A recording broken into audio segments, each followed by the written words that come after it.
നമസ്കാരം, മലയാളി വാർത്തയിലേക്ക് സ്വാഗതം. അമേരിക്കയുടെ വിവിധ ഭാഗങ്ങളിൽ വീശിയടിച്ച ശക്തമായ ചുഴലിക്കാറ്റിൽ 31 പേർ മരിച്ചതായി റിപ്പോർട്ട്.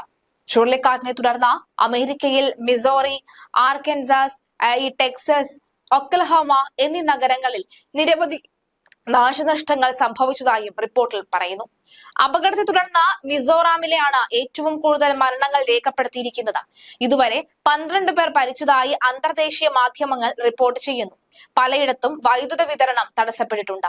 രാജ്യത്തിന്റെ വിവിധ ഭാഗങ്ങളിലായി 100 ദശലക്ഷത്തിലധികം ആളുകളെ ബാധിക്കുന്ന കാലാവസ്ഥാ മുന്നറിയിപ്പ് നാഷണൽ വെതർ സർവീസ് നൽകിയിട്ടുണ്ട്. കാനേഡിയൻ അതിർത്തി മുതൽ ഈ ടെക്സസ് വരെ മണിക്കൂറിൽ 80 മൈൽ, അതായത് 130 കിലോമീറ്റർ വേഗതയിൽ ശക്തമായ കാറ്റ് വീശുമെന്നും പ്രവചനമുണ്ട്. ടെക്സസിലെ പാൻഹൻസിൽ ഉണ്ടായ പൊടിക്കാറ്റ് മൂലം കാർ അപകടത്തിൽപ്പെട്ടിട്ടുണ്ട്. അപകടത്തിൽ 3 പേർ കൊല്ലപ്പെട്ടുവെന്ന് സംസ്ഥാന പൊതുസുരക്ഷാ വകുപ്പ് അറിയിച്ചു. മിസിസിപ്പിയിലും അലബാമയിലും ചുഴലിക്കാറ്റിന് സാധ്യത പറഞ്ഞിട്ടുണ്ട്. കിഴക്കൻ തീരത്ത് ചില ഭാഗങ്ങളിൽ കനത്ത മഴയ്ക്കും വെള്ളപ്പൊക്കത്തിനും സാധ്യത മുന്നറിയിപ്പ് ഉണ്ട്. രൂക്ഷമായ കാലാവസ്ഥയെ തുടർന്ന് ഈ ആർക്കൻസാസ്, ജോർജിയ ഗവർണർമാർ അടിയന്തരാവസ്ഥ പ്രഖ്യാപിച്ചിട്ടുണ്ട്. പരിക്കേറ്റവരെ സഹായിക്കുന്നതിനായി ആർക്കൻസാസ് ഗവർണർ സാറ ഹക്കബി $2,50,000 ദുരന്ത നിവാരണ ഫണ്ടായി അനുവദിച്ചിട്ടുണ്ട്. വെള്ളിയാഴ്ച കൻസാസിൽ ഒരു ഹൈവേയിൽ ചുഴലിക്കാറ്റിൽ 50-ലധികം വാഹനങ്ങൾ നിയന്ത്രണം വിട്ട് കൂട്ടിയിടിച്ച് 8 പേർ മരിച്ചതോടുകൂടിയാണ് മരണസംഖ്യ ഉയർന്നത്. ശനിയാഴ്ച വൈകുന്നേരം മുതൽ കാലാവസ്ഥ കൂടുതൽ രൂക്ഷമായിട്ടുണ്ട്.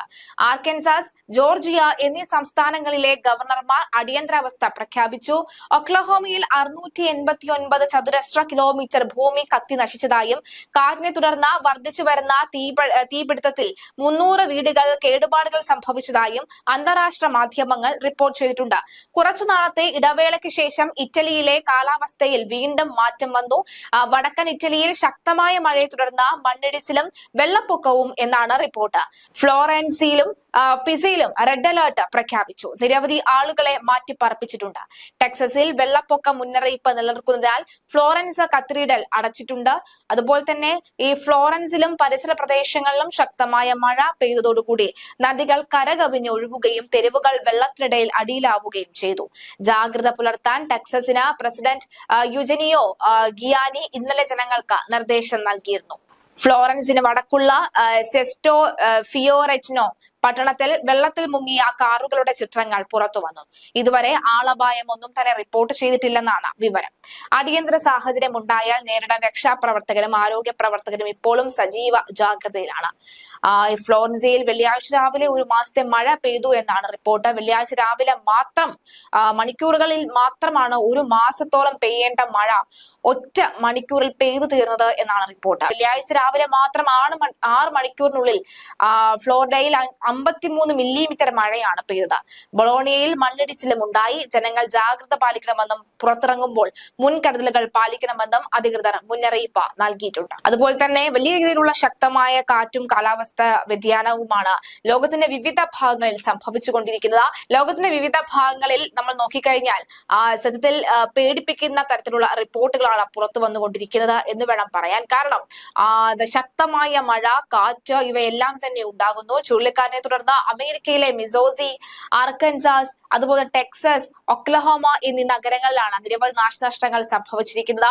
ഏകദേശം 12 പേർ മരിച്ചതായുള്ള റിപ്പോർട്ടുകളാണ് വരുന്നത്. മണിക്കൂറിൽ വീണ്ടും ഈ മരണസംഖ്യ ഉയരുന്നുണ്ട് എന്ന് വ്യക്തമാവുകയാണ്. മരണസംഖ്യ ഉയരരുതേ എന്നുള്ള ഒരു പ്രാർത്ഥനയാണുള്ളത്.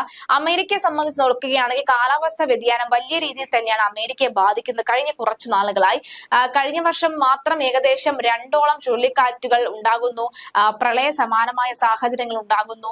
ഏകദേശം 43ഓളം പേർ മരണമടയുന്ന സാഹചര്യം ഉണ്ടാകുന്നുണ്ട്.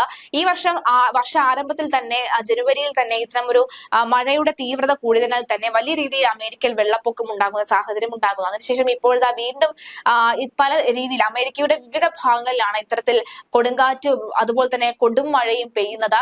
12 പേർ മരണപ്പെട്ടുവെന്ന റിപ്പോർട്ടുകൾ വരുന്നുണ്ട്.